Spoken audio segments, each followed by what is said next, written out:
Hi, boys and girls. I'm doing a rolled brisket today. So, why? Got this brisket. It's kind of thin. I'm gonna actually separate it. Use the point, make some burnt ends, and then I'm going to trim this thing down a little bit and roll it up. Great way to retain moisture. Retains a ton of it. No injection, nothing like that. I'm gonna rub it like normal. I'm gonna roll it up. I'm gonna tie it. Helps the collagen break down faster, a little bit quicker cook, and presentation. So that's what we're doing today. So I'm gonna put it on fast forward. We're gonna get this thing trimmed up.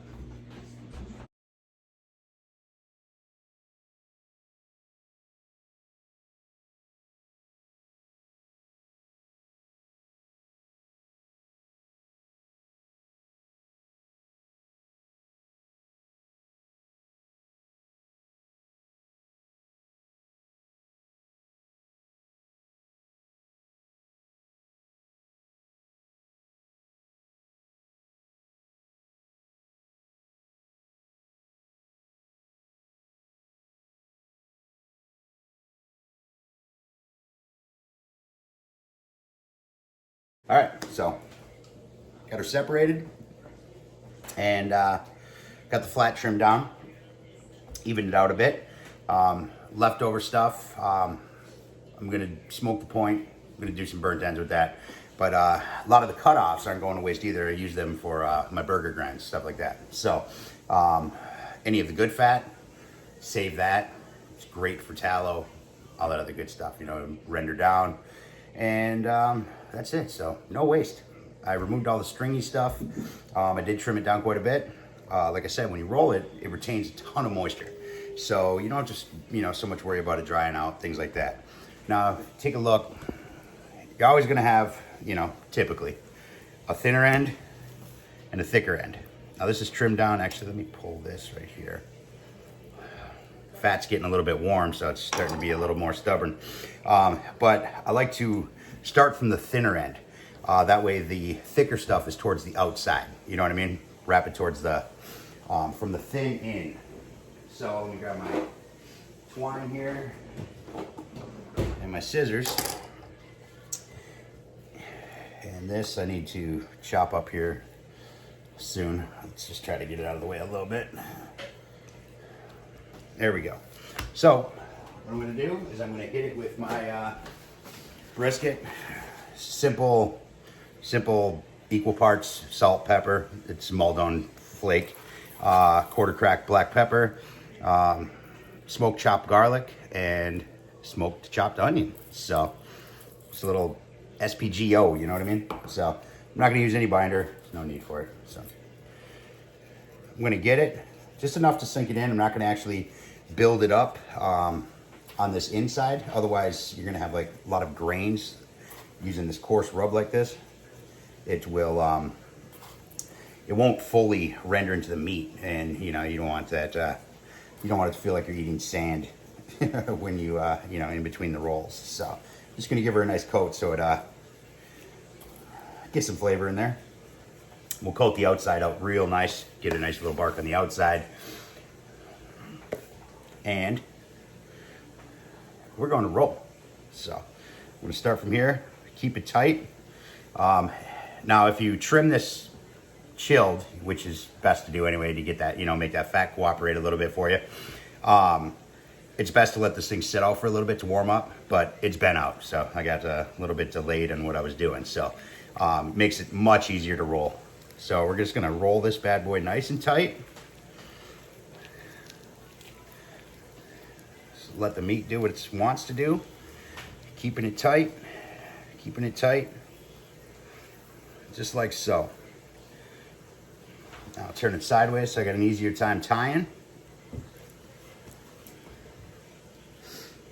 Get some twine out, wherever my end ended up being. There she is, hiding on me.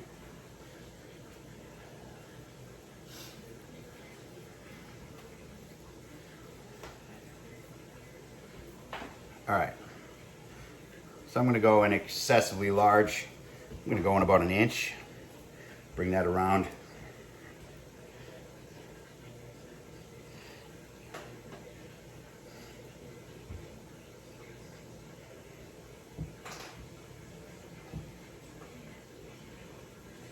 Little butcher's loop. And I snapped it. See that? Man, I had my Wheaties this morning. Coming hard at that.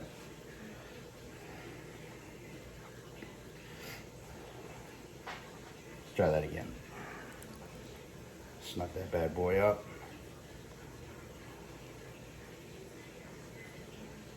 And wrap it in there. Now, I'm going to do it again.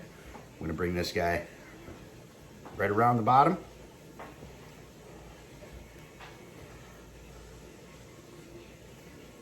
Keeping that thing tight. I'm going to go in another inch.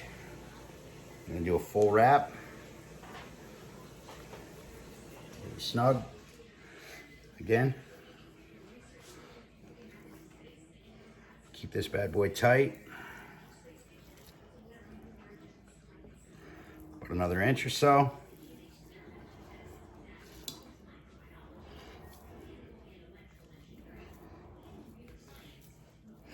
Keep it snug. Come around.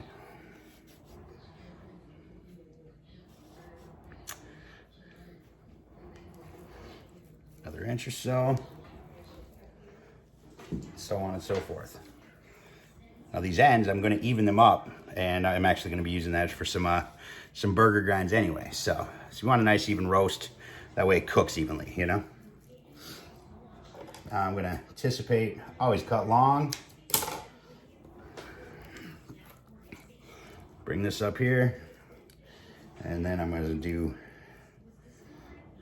a little butcher loop up at the end here, just to pull everything in nice and tight. And because sometimes I don't trust my loops, I am going to knot it as well. Just like so. There we go. Now that bad boy's not going anywhere. So now what I'm going to do is I'm going to even off this end. Burgers. And this end as well. Burgers. So there we got our rolled brisket. Now let me grab a pan.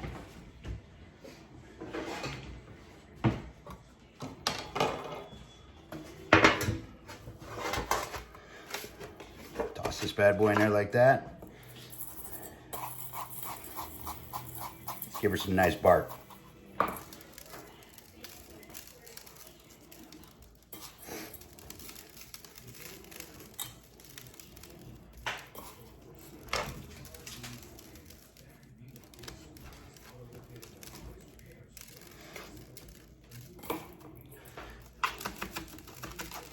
So I get my ends.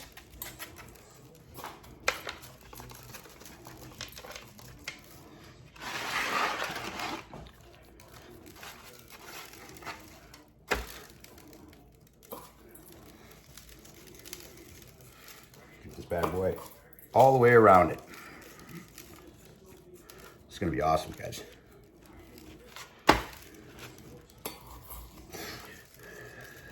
Oh, and I forgot to mention, as you see, I noticed, in case you didn't notice, I rolled it lengthwise. So that way I have the grain of the meat running the length of the roll itself. So that way when I slice it, I'm slicing against the grain. You know what I mean? Like you would any other time. Use up this extra. Make sure it all goes to use. Just like that.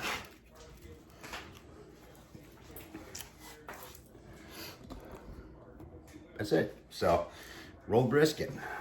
I'm going to cook it just like I normally would a brisket. But like I said, being wrapped up tight like that, It retains a ton of moisture. The fat breaks down a lot faster. It's actually quite a quick brisket cook. And when you cut them off, you know, you can put a little this on it, a little that on it, and it's fantastic. So this isn't a competition. It doesn't need to look like brisket. It just needs to taste like brisket. So, all right, I'm gonna go fire up the pit. We'll get her on.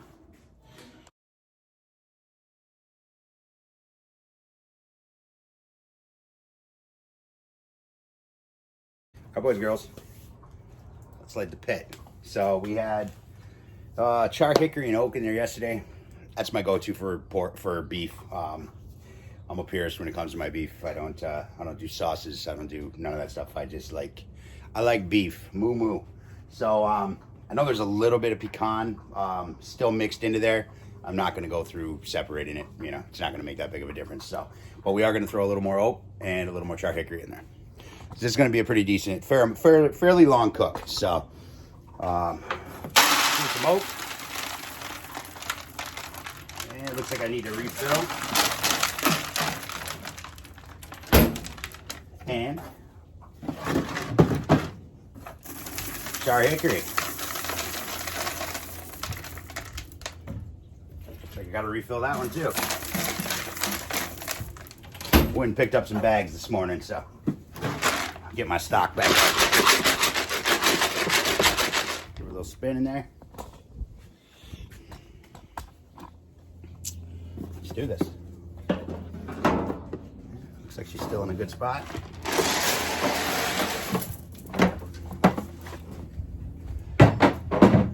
Now for the taller guys, it's probably a hell of a lot easier. I'm 5'7", so, you know, I mean, my wife pretty much hides things on the fridge when she don't want me to find them, you know what I mean? So, let's light up the barbecue hut out here. Fire up. Again, haven't cleaned anything, haven't touched anything. I'm just gonna let it roll like I normally would. So I'm gonna go 225 on this bad boy and let it do its thing. So now typically, no matter what grill I'm using, other than my big dog over here, I would put a drip pan underneath it. You know, because I make au jus, I make a little like beef gravy, things like that out of the drippings. But just for the sake of the, I don't know, I guess you would call grease fires. I mean, granted, the thing is, it's a different kind of grill. You know, I think that's where I screwed up in the first place, was going into it with a different mentality, just expecting it to be like this and be like that. Not saying there isn't some issues and some things that need to get worked, but I honestly believe that a lot of it is software, you know, when it comes to the fire burning out and, you know, just all that kind of stuff. But I'm just going to drop this thing in the center and I'm going to let it roll. So I have faith, or, you know, worst case scenario, I get some flare up coming off of them flavorizer bars. I slide a drip pan underneath it. It's not really the end of the world, you know. I'm not going to ruin my meat, nothing like that. So I'm going to let this bad boy heat up, get that roll on there. All right, guys, she's at 225. This time it actually took about 15 minutes, a little bit longer. So I just wanted to mention something that I noticed. I noticed it another time as well, when it's doing its fire up. There are times that you actually see the temp going back down. Now I don't know if it's just the auger overshot some of the pellets, you know, started snuffing some things out, or what the situation is, but it does recover. I've seen it happen twice. Both times it recovers within a couple of minutes. You can hear the fan trying to do its thing, you know, figuring some shit out, and it does recover. Because I was at 195, and there was a point to where it actually went back down to 175. And I heard the fan pulsing, I heard it doing its thing, I heard a few more pellets, and then the fan was just kind of working it, and it came right back up and got her up to 225, no problem. So I don't know if that's happened to anybody else, and maybe they panicked, you know, like, oh shit, she's not starting, you know, considering, you know, everything people are reading. But if you do see that in your startup, if you're standing here, you know, bone stock in your startup and watching the temps, sometimes it does drop. But it does recover. So I haven't seen it not to recover yet. It's happened twice to me. I'm not sure if the conditions had anything to do with it. Honestly, I don't even know why.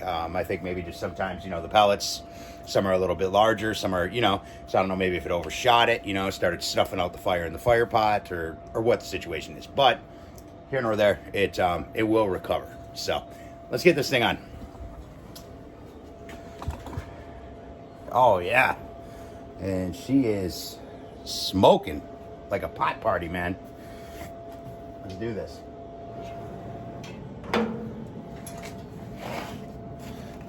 So here's our roll. Already got our probe plugged in. And just for the sake of all things, I'm gonna drop that bad boy right in the center over the large flavorizer. Because if it does its job, that stuff should drip on there, flare up, toss that stuff back up at the meat, you know, and give it flavor. So, all right, I'm just gonna let that thing roll. I'll pop out every once in a while. I got some stuff to do. I got to go do some running, but I'll be double checking. You know, make sure the pellets are still moving the way they're supposed to. Make sure I don't run out. It's actually a pretty mild day out. I think it's like in the 40s right now. Going to get to the 50s, so I shouldn't be using too much. Hold on, I got the sun right there. I shouldn't be using too many pellets today, honestly. The pellet consumption on this thing is pretty impressive. I don't know if it has to do with the gasket on the front, you know, and I don't know. So it just, it's efficient. So that's it. Let's let it roll, see what happens.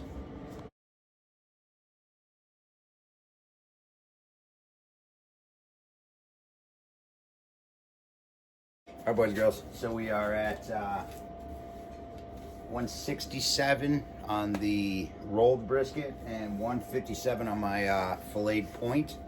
So I'm going to wrap them up.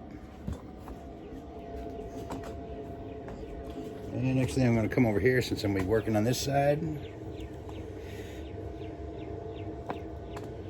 Get you a little closer.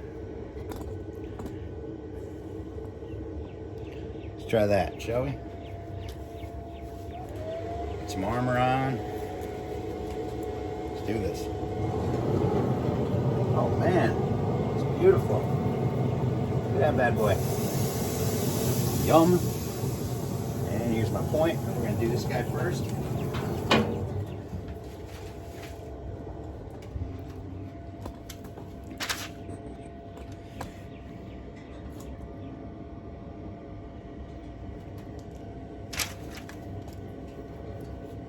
Just gonna do a quick one on this guy.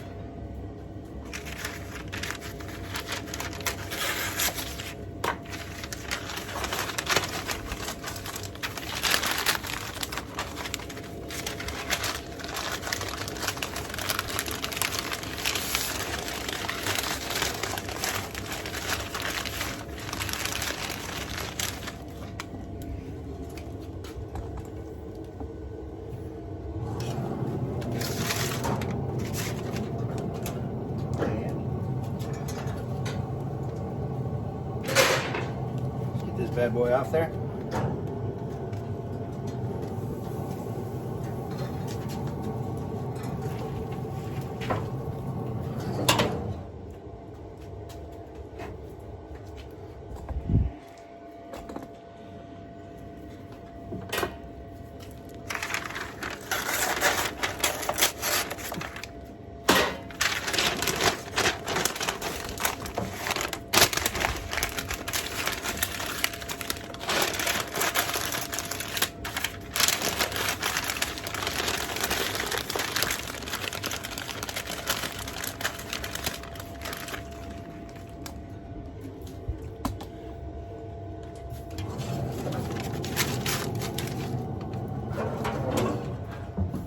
All right, that's a wrap. So I'm gonna keep it running at 225, and I will keep an eye out, pull them right around 195, 200 mark, you know, do a little probe test. Good reference anyway. If the probe goes in and comes out easy, she's ready. So then I'll rest them. The roll will probably rest a little bit longer, and then the filleted point I'm going to cube up and make some brisket candy for some sliders tonight. So that's what's for dinner. But all right, we'll be back. All right, boys and girls. So we are at 167 on the rolled brisket and 157 on my filleted point. So I'm going to wrap them up. And next thing I'm going to come over here since I'm going to be working on this side. Get you a little closer. Let's try that, shall we? Get some armor on. Let's do this. Oh man, it's beautiful. Look at that bad boy. Yum. And here's my point. We're going to do this guy first. Just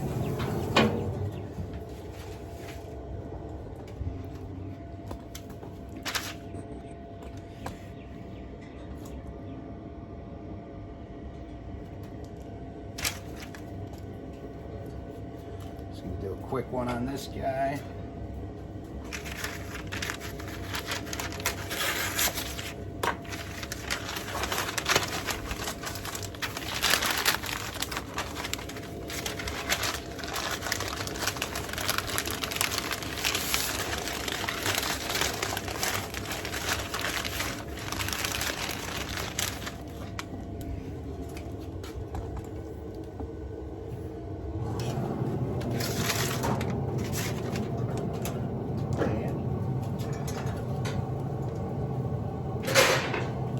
This bad boy off there.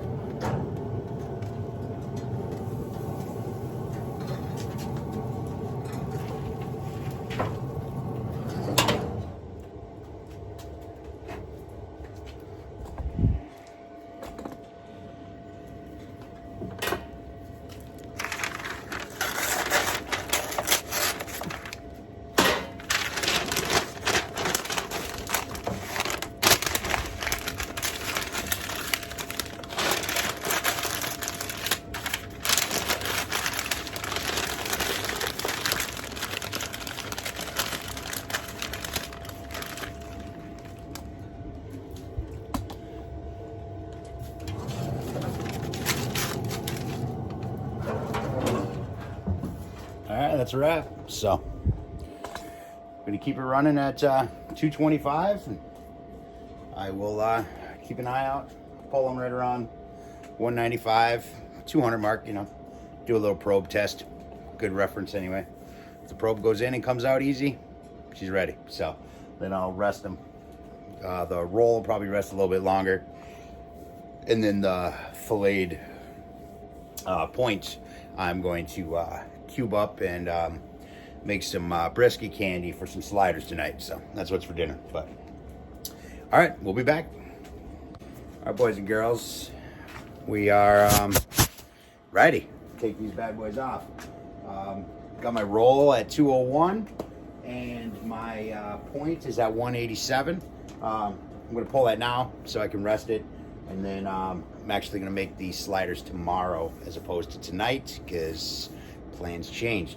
So that way I can cut them up, finish them off tomorrow, ready for the sliders. So let's get these bad boys off, see what we got going on. Here, let's put you over here.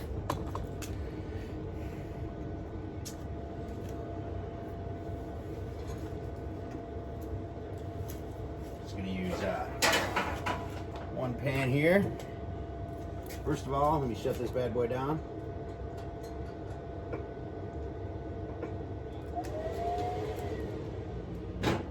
Pellets have been feeding just fine. Haven't had to even touch them. Man. Grab my point here.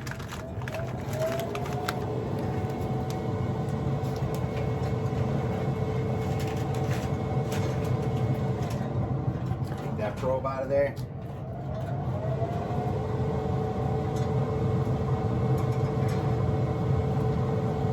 It's hard as hell to grab that with my gloves. And this bad boy here. Oh man, I can feel it falling apart. Man, don't you just want to look at that? I know I do. Man.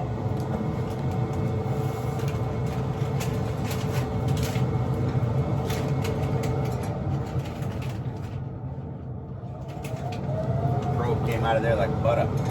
So, all right, so there we got. I'm actually gonna go. I'm going to let him rest. Probably about an hour, hour and a half. And this guy I'm gonna put away after I rest it for a bit. And this guy, we're gonna cut into her. See how she turned out. So,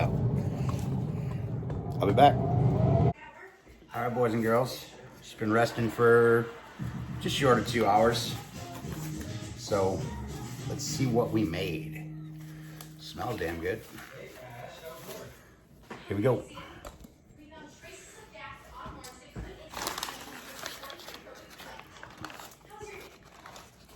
Oh man, oh man. Look at that.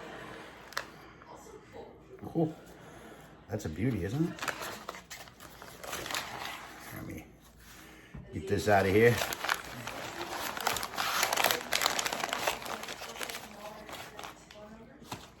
Slice into that bad boy. Look at that.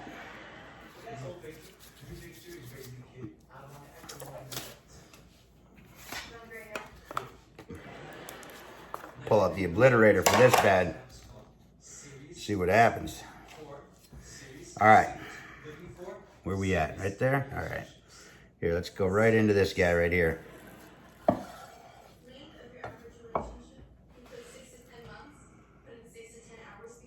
Man.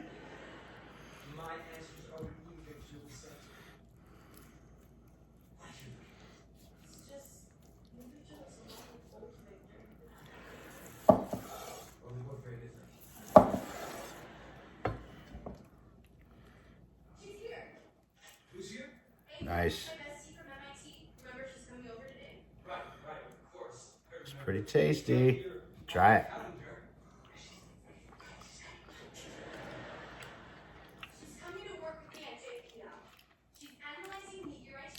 Tasty, tasty, tasty.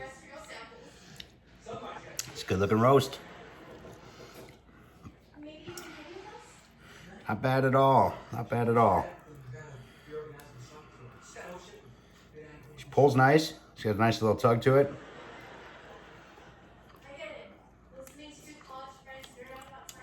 Tastes good to me. Nice flavor.